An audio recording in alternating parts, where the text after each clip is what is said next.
ഇവാഞ്ചലിയും അനുദിന സുവിശേഷ വിചിന്തനം.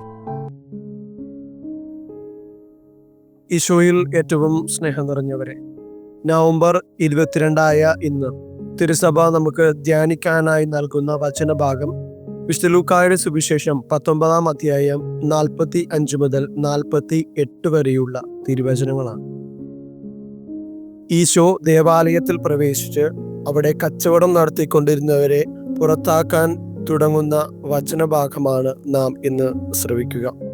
ഈശോ അവരോട് പറയുന്നത് പ്രകാരമാണ്: എൻ്റെ ആലയം പ്രാർത്ഥനാലയം എന്ന് എഴുതപ്പെട്ടിരിക്കുന്നു, നിങ്ങളോ അതിനെ കവർച്ചക്കാരുടെ ഗുഹയായി മാറ്റിയിരിക്കുന്നു. ജെറുസലേം ദേവാലയം സോളമൻ രാജാവിന്റെ കാലത്ത് 966 BC പണിതതാണ്. എന്നാൽ ബാബിലോൺകാര് അത് നശിപ്പിക്കുമ്പോൾ സെറുബാബേൽ 515 BC അത് വീണ്ടും പുനരുദ്ധരിക്കുന്നുണ്ട്. ഈശോ ഈ ദേവാലയത്തെ കുറിച്ച് പറയുമ്പോൾ ഈ ദേവാലയം ബാഹ്യമായി നാം കാണുന്ന ദേവാലയം കൂടിയല്ലാതെ നമ്മുടെ ശരീരമാകുന്ന ദേവാലയത്തെ കൂടി നാം ധ്യാനിക്കേണ്ടതുണ്ട്. ജെറുസലേം ദേവാലയത്തില് പല രീതിയിലുള്ള വ്യാപാരങ്ങൾ നടന്നിരുന്നു. ഒന്ന്, അവിടെ ബലിയർപ്പിക്കാൻ വേണ്ടി വരുന്നവർക്കായിട്ട് പ്രാവ്, ആട്, കാള തുടങ്ങിയ വസ്തുക്കള് ബലിക്കായിട്ട് വിൽക്കുന്ന ഇടമായിട്ട് മാറിയിരുന്നു. അതുപോലെ തന്നെ നാണയം മാറ്റുന്ന വ്യക്തികൾ അവിടെ ഒത്തിരി പേരുണ്ടായിരുന്നു. കാരണം വേറൊരു ദേശത്ത് നിന്ന് ജെറുസലേമിലേക്ക് വരുമ്പോൾ ജെറുസലേമിന്റെ നാണയം പല വ്യാപാരങ്ങൾക്കായി ഉപയോഗിക്കുമ്പോൾ മണി എക്സ്ചേഞ്ച് പോലുള്ള കാര്യങ്ങൾ അവിടെ സംഭവിച്ചുകൊണ്ടിരുന്നു. എന്നാൽ അതിൽ അമിതമായ ലാഭവും അമിതമായ കൊള്ളയും അവിടെ നടന്നിരുന്നു എന്നതുകൊണ്ട് ഈശോ അതിനെ വിലക്കുകയാണ്.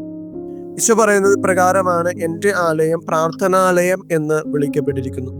നമ്മുടെ ജീവിതത്തില് ദൈവത്തിന്റെ ആലയങ്ങൾ പലപ്പോഴും ദൈവത്തിന് ഇഷ്ടപ്പെടാത്ത രീതിയിൽ നമ്മൾ ഉപയോഗിക്കാറുണ്ടോ എന്ന് ഇന്ന് വചനം നമ്മെ ഓർമ്മപ്പെടുത്തുകയാണ്.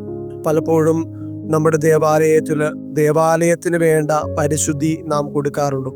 അത് നമ്മുടെ ജീവിതം കൊണ്ടായിരിക്കാം, നമ്മുടെ ചില പ്രവൃത്തികൾ കൊണ്ട് പലപ്പോഴും നാം ദേവാലയത്തിൽ പ്രവേശിക്കുമ്പോൾ ആ ദേവാലയത്തിന്റെ പരിശുദ്ധി ഒന്നും നമ്മൾ കാത്തുസൂക്ഷിക്കാതെ പലപ്പോഴും കടന്നു പോകാറുണ്ട്.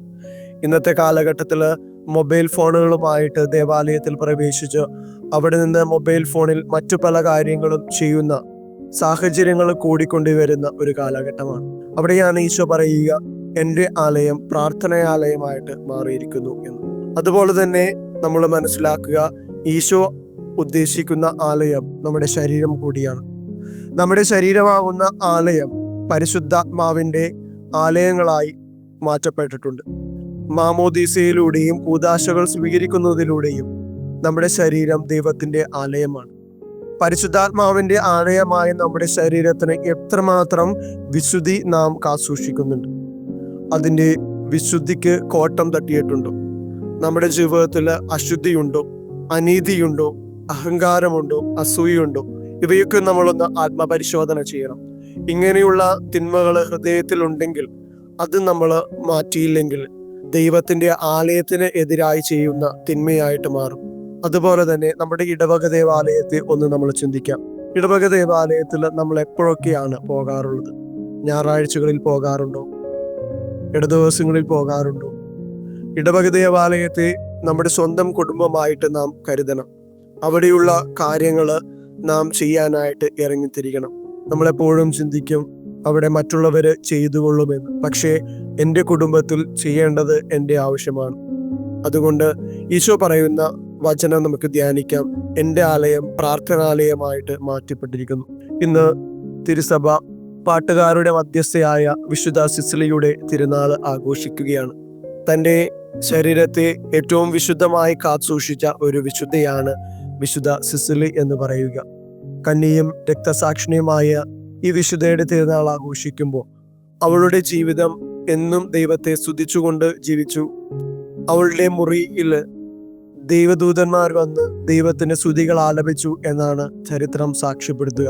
അങ്ങനെ ശരീരത്തെ ദൈവത്തിന് സമർപ്പിച്ച ഈ വിശുദ്ധയുടെ തിരുനാൾ ആഘോഷിക്കുമ്പോൾ നമ്മുടെ ശരീരങ്ങളെയും ദൈവത്തിന്റെ പ്രാർത്ഥന ആലയങ്ങളാക്കി മാറ്റാം. അങ്ങനെ ദൈവസ്തുതി പാടുന്ന വ്യക്തികളായി നമുക്ക് മാറാം. ദൈവം നമ്മെ സമൃദ്ധമായി അനുഗ്രഹിക്കട്ടെ.